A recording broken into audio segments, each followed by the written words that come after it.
हाँ, ये जो सूरत हाल है जिसका आप जिक्र कर रहे हैं, पिछले 20 साल भी हमें एक जो हमारी जंग नहीं थी हम पे मुसल्लत कर दी गई और हमने बेतहाशा कुर्बानियाँ दी। हमारे अफसरान शहीद हुए, जवान शहीद हुए, हमारे आम शहरी शहीद हुए जिनकी तादाद 70,000 के करीब है।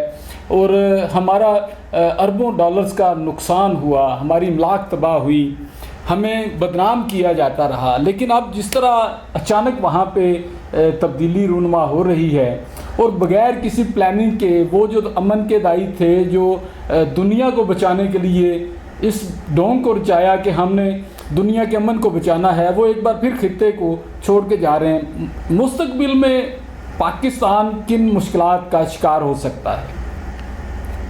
देखिए, मैं मुख्तसरन आपके जितने व्यूअर्स हैं और ख़ास तौर पे आप एक नौजवान सहाफ़ी हैं, मैं आपके साथ अपने ख़्यालात शेयर करते हुए ये मैं ज़रूर कहूँगा कि उस अफ़गानिस्तान में हम 2 दफ़ा गए, 2 दफ़ा लड़ने गए। एक दफ़ा 1979 में जब रूस ने वहाँ पे मुदाखलत की, तो हम लोग सबसे पहले वहाँ लड़ने के लिए गए।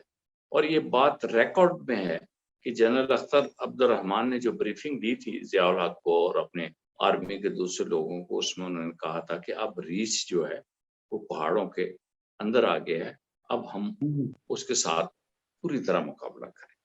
यहाँ तारीख का एक वो जो कॉन्सेप्ट बना हुआ है, परसेप्शन बना हुआ है, वो मैं यहाँ पे दूर करना चाहूँगा। और ये बड़ी तारीखी बात मैं कर रहा हूँ, बहुत कम लोगों को पता है कि 1979 में रूस ने ये ऐलान किया था कि वो गर्म पानियों तक पहुँचेगा। जी, वो जी। इस वक़्त ये जो ग्वादर है, ये उसकी नज़र में था।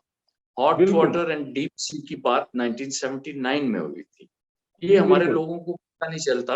और वो पाकिस्तान का वहाँ जाके लड़ना और पूरी दुनिया का वहाँ जाके जिहाद करना, उसको वो जनरल मुशर्रफ का जो लेट जाने वाला इंटरफेरेंस है, उससे कंपैरिज़न कर रहे हैं। मैं ये कहता हूँ कि हमें थोड़ा-सा 2 मिनट हम इस पे लगा लेते हैं कि 1979 की जो एग्रेशन हुई थी, जो रशिया अफ़गानिस्तान में आया था, वो आ रहा था सीधा आपके गर्म पानियों तक। बहुत सारे लोग कहते हैं कि ज़िया साहब ने ये बड़ा गलत काम किया। मैं ये कहता हूँ कि जब इंसान एक काम कर लेता है और वो वाक़या गुज़र चुका होता है, तो उसके बाद लोग ऐसे ही मफ़रूज़े बनाते रहते हैं। अगर पाकिस्तान की फ़ौज आगे बढ़कर और पूरी दुनिया के लोग जिहाद के नारा लगाते हुए वहाँ उसको ना रोकते उस जंग को, तो फिर ये जंग हमारी यहाँ से पेशावर और पेशावर से आगे फिर अटक और फिर ये सारा एरिया लाहौर और मुल्तान और ये जाके सीधी बलूचिस्तान से होते हुए ग्वादर के पानियों तक पहुँचती है। और ये बड़ा क्लियर कट था, आपको पता होगा तारीख में एक दफ़ा वाह खान के ऊपर जो रशिया ने पूरा एक मार्क किया हुआ था। आज तो हमारे ताल्लुकात उनसे अच्छे हैं और हम भूल जाते हैं माज़ी को। दूसरा, हम आगे आए थे, वो कब? जब 9/11 हो चुका था। जब बिल्कुल सही। 9/11 हो गया, तो उस वक़्त वहाँ से एक सदा आई थी कि भई जो कोई हमारे साथ है, वो हमारा साथी है। जो हमारे साथ नहीं है, हम उनको जो ना क्रश करके रखते हैं। फिर बिल्कुल सही। एक थ्योरी उस वक़्त उठी। देखो, मैं माज़ी इसलिए रिमाइंड करना चाहता हूँ कि ये एक तारीखी रिकॉर्डिंग हो रही है शाना-बशाना के ऊपर। ये चीज़ जी, आपको जनरल पॉलिटिशियन नहीं बताते कि भई ज़िया का अफ़गानिस्तान जाना क्या था और जनरल मुशर्रफ का अमेरिका के साथ जाना क्या था। तो जनरल मुशर्रफ लेट गए। वहाँ के लोगों ने जो कॉलिन पावेल और दूसरे जो लोग थे, उन लोगों ने ये सोच नहीं रखा था। It was surprise for them कि जब पाकिस्तान का आंसर आया कि भई ये जो है हम तो आपके साथ हैं। अब पाकिस्तान फर्स्ट का एक ऐसा नारा लगाया गया, जिस नारे को उस वक़्त लोगों ने उसको कबूलियत मिली। लोगों ने कहा कबूलियत कि मिली अगर सबसे पहले अमेरिका के पाकिस्तान साथ को, ना देते। बिल्कुल। ठीक है बिल्कुल। सर? तो ये 1 मिनट में बात खत्म हो रही है कि उस वक़्त फिर हमने पाकिस्तान फर्स्ट के नारे के ऊपर इस तरह की चीज़ें की कि मुल्ला अब्दुल सलाम ज़ईफ़ जैसे लोग जो वहाँ के अफ़गानिस्तान की एक हुकूमत ऐसी थी जिसको तस्लीम किया था हमने, जिसको सऊदी अरेबिया ने, जिसको यूनाइटेड अरब एमिरेट्स ने और कुछ हुकूमतों ने तस्लीम कर रखा था। बिल्कुल हमने सही। उस तस्लीम शुदा हुकूमत के जो क्या नाम है सफीर हैं, उनको उठा के हमने अमेरिका के हवाले किया, अपनी बेटियों को हवाले किया, अपने बच्चों को हवाले किया, कंटेनर्स में डाल के लोगों को मारा, जो कोई बोला उसको उसको क्रश करके हमने रख दिया। तो ये दो चीजें, एक फर्क होना चाहिए, जियाउल हक का रशिया के खिलाफ निकलना और जनरल मुशर्रफ साहब का इस अमेरिकन वॉर्स में साथ देना, जिसके बारे में इमरान खान बड़ी दिलेरी से कहा कि जब उनसे पूछा गया कि क्या पाकिस्तान अड्डे फराहम करेगा,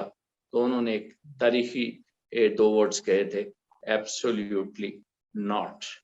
अब एब्सोल्युटली नॉट के बाद फिर कौमी असम्बली के फ्लोर पे जो उनकी तकरीर हुई, पूरे पाकिस्तान ने उनको सराहा, उम्मत मुसलमान ने सराहा, बल्कि वहाँ के सेनेटर जो हैं, अमेरिकन सेनेटर्स, वो इस चीज को सराह रहे हैं, पाकिस्तान ने अच्छा किया, एक नई जंग से बचा।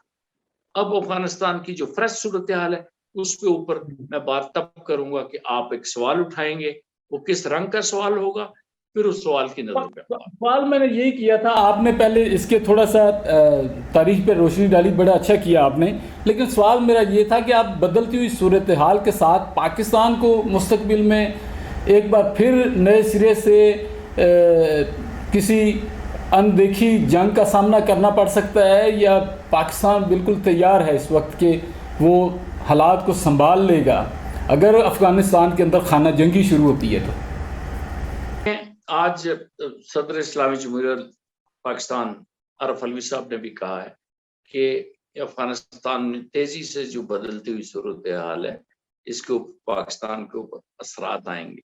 ये हो नहीं सकता, पाकिस्तान कोई दुनिया में कोई आइलैंड नहीं है, हमारे और अफगानिस्तान के साथ एक बहुत लंबा बॉर्डर है, हमारे बॉर्डर के इस पार रहने वाले और उस पार रहने वाले, ड्यूरेंट लाइन के उस पार और इस पार रहने वालों में रिश्तेदारियां हैं, एक दूसरे के साथ आना जाना है, बड़े हमारे डीप ताल्लुकात हैं। अगर वहां कोई इस तरह की आफत आती है, तो अगर पाकिस्तान का कोई बंदा ये कह रहा है कि पाकिस्तान उससे मुतासर हुए बगैर नहीं रह सकेगा, तो मेरा ख्याल है, मैं ये तो नहीं कहूंगा कि वो अहमकों की जन्नत में रहता है, लेकिन मैं ये जरूर कहूंगा कि वो गलत सोच रहा है। वहां अफगानिस्तान के अंदर आप ये देखिएगा, अफगानिस्तान के अंदर भारत जो चालाकी कर रहा है, कई अरब डॉलर उसने इन्वेस्ट किए, उस पर बात आगे करनी है आपने। जी